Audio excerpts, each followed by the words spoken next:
Hollywood has never been shy about spending money. But what happens when studios pour hundreds of millions of dollars into a film and audiences simply refuse to show up?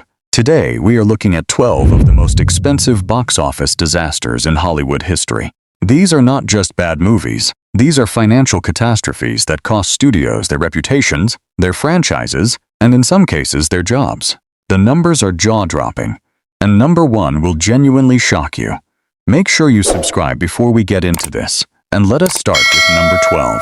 Number 12, Tomorrowland. $140 million on Brad Bird. George Clooney. A $190 million budget. A Disney logo on the poster. On paper, this should have been bulletproof. Tomorrowland told the story of a teenage girl and a former boy genius who discover a mysterious pin that transports them to a utopian parallel dimension. The concept was original and ambitious, but audiences found it confusing, and the marketing completely failed to explain what the film even was. It grossed $209 million worldwide, but Disney's cut of that revenue barely made a dent in the combined production and $150 million marketing budget. Brad Bird has not directed a live-action film since. The lesson cost Disney $140 million to learn. Number 11. Mars Needs Moms. 2011 estimated loss. Of all the films on this list, this one has the most brutal story behind it. Disney's Image Movers Digital poured over $200 million into this motion capture animated film about a boy whose mother gets abducted by Martians. It earned $39 million worldwide. That number is not adjusted. That is the actual gross. $39 million against $200 million in costs. The fallout was immediate.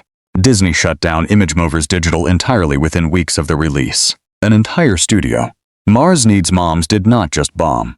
It ended careers and wiped out a whole division of one of the most powerful entertainment companies on Earth.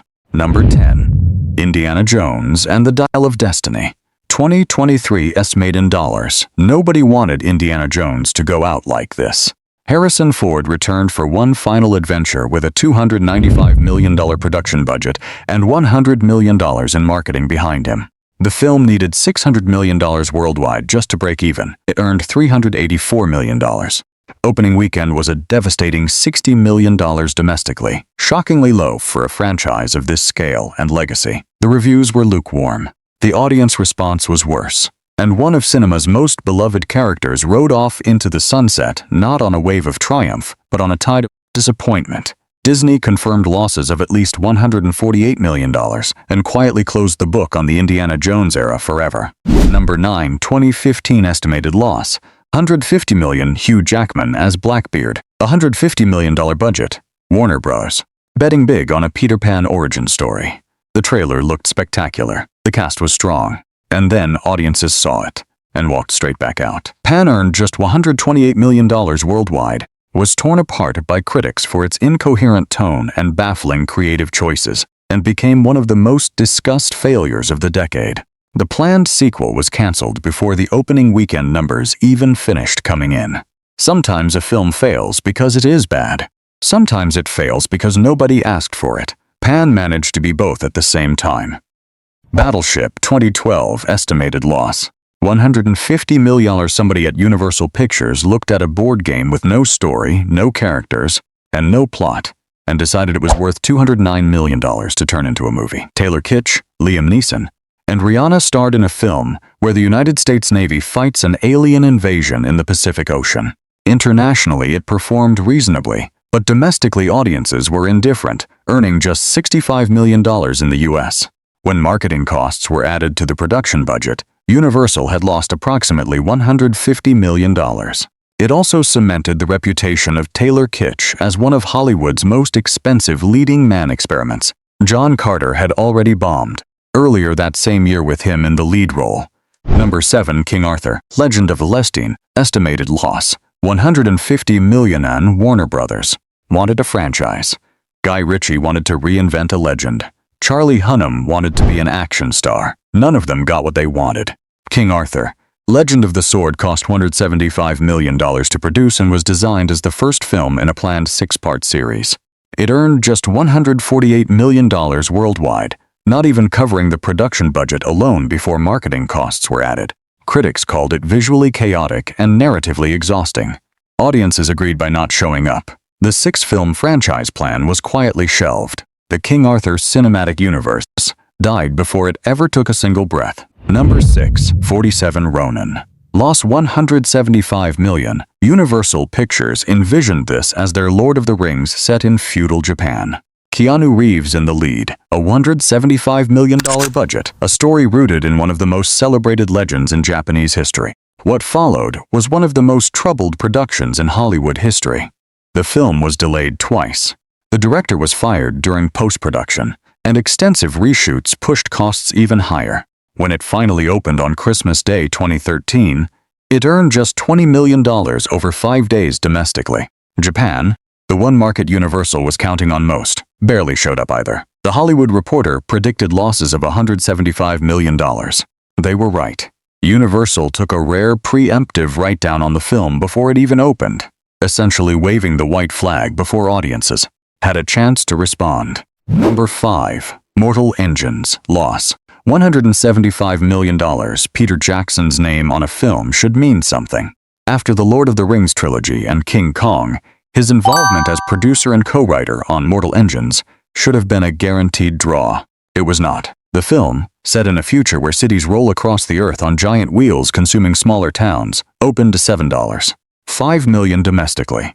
That is the kind of number you expect from an indie film on limited release, not a $100 million blockbuster with Peter Jackson attached. The worldwide gross of $83 million against total costs approaching $260 million produced losses estimated at $175 million.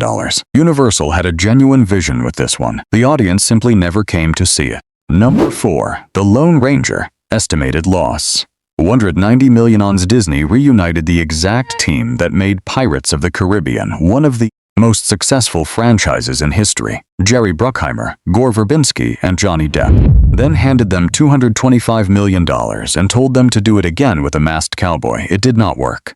Armie Hammer as the Lone Ranger failed to connect with audiences.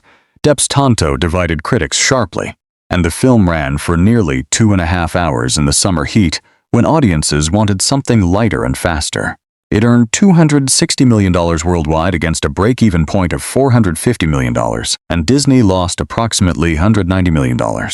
It was the beginning of a difficult period for both Armie Hammer and the studio's live-action adventure ambitions. Number 3. 2022 estimated loss, $197 million. Disney Animation releasing a film that nobody saw. In November 2022, with a $180 million budget, Strange World followed a family of explorers discovering a mysterious underground world, and it became the first Disney animated feature in over a decade to miss an Academy Award nomination. It earned just $73 million worldwide. Against production costs and marketing, the studio lost $197 million on a film that most people do not even remember exists. What makes this one particularly painful is that Strange World was not even badly reviewed. It just disappeared completely. No buzz, no word of mouth, no cultural conversation at all. Sometimes a film does not fail dramatically, it just quietly ceases to exist. And that might be the saddest kind of failure on this entire list. Number 2. 2012 estimated loss, $200 million. This is the film that almost destroyed Disney, and the one that Hollywood still talks about when they want to explain how everything can go wrong at once. Based on Edgar Rice Burroughs' novels that directly inspired Star Wars and Avatar, John Carter followed a Civil War soldier transported to Mars with superhuman abilities. The source material was extraordinary. The production was genuinely spectacular. And the marketing was so confusing that audiences had no idea what kind of film they were being asked to see. It earned $284 million worldwide against a $263 million production budget plus $100 million in marketing. Disney lost $200 million. The studio president resigned, and one of science fiction's most foundational stories was buried under the weight of one of Hollywood's biggest miscalculations. Number 1. Estimated loss, $237 million. No film on this list better captures the moment an entire era Hollywood came to an end. The Marvels opened to $46 million domestically, the lowest opening weekend in the history of the Marvel Cinematic Universe. A franchise that had produced the highest-grossing film of all time just 4 years earlier was now struggling to fill seats. Carol Danvers, Monica Rambeau, and Kamala Khan deserved better than what the audience gave them. Against a $220 million production budget and a massive marketing spend, the worldwide gross of $206 million produced losses $237 million, the largest single financial loss in Marvel history. The film did not just underperform, it became a symbol of audience exhaustion, of oversaturation, and of a studio that had forgotten what made its films special in the first place. The Marvels cost Disney $237 million. The lessons it taught them may have been worth every penny. Now I want to hear from you. Which one of these shocked you the most? Did any of them deserve better than they got? Drop your thoughts in the comments. Subscribe and turn on notifications so you never miss a video like this.